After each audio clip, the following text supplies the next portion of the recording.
bé si canviem de centre o bé comencem un curs, llavors han passat un curs amb una còpia de seguretat i nosaltres el que volem fer és restaurar-la. El que farem és, a partir d'un curs, que pot estar buit o no, després veurem què passa amb aquests cursos que no estan buits, anirem aquí al menú de més i anem a reutilització del curs per restaurar. Aquí, a l'esquerra, ens surt aquest menú i nosaltres el que volem fer és restaurar un curs. Aquesta restauració la podem fer important un fitxer que tinguem guardat en el nostre ordinador. Per exemple, abans hem descarregat el nostre fitxer, per tant el que farem és anar-lo a buscar a baixades, i hem guardat aquí aquesta còpia de seguretat. Podem agafar-ho i posar-lo aquí per pujar-lo, d'acord?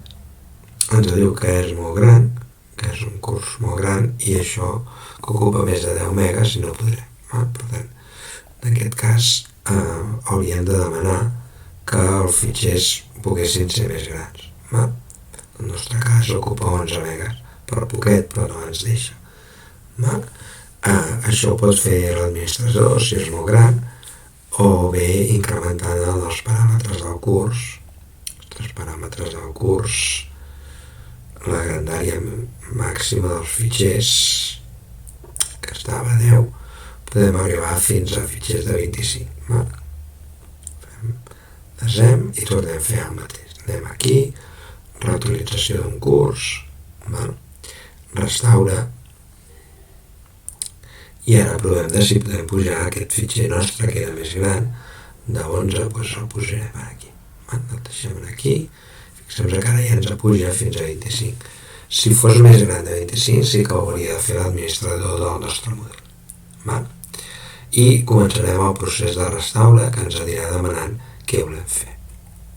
Volem restaurar, i agafarà la informació d'aquesta còpia de seguretat, ens diu què inclou, quines dades inclou, els detalls del curs, ens va posant tota la informació del nostre curs que tinguem, i si volem tot o no, i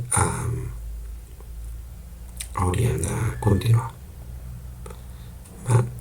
I aquí és on nosaltres ho fem.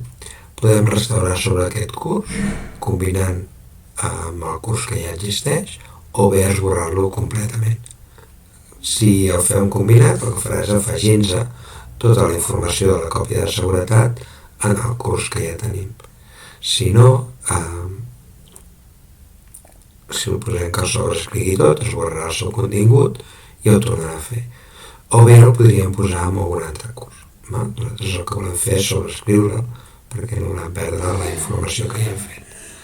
I direm continua, ens dona tota la informació que restaurarà, següent, ens diu si volem sobreescriure els paràmetres del curs, en principi ho sobreescrivim tot, d'acord, i totes les seccions, i anem passant tota la informació fins al final que ens diu inicia la restauració. En aquest moment comença la restauració, això ens diu que tardarà un cert temps en funció de la grandària del curs igual que abans.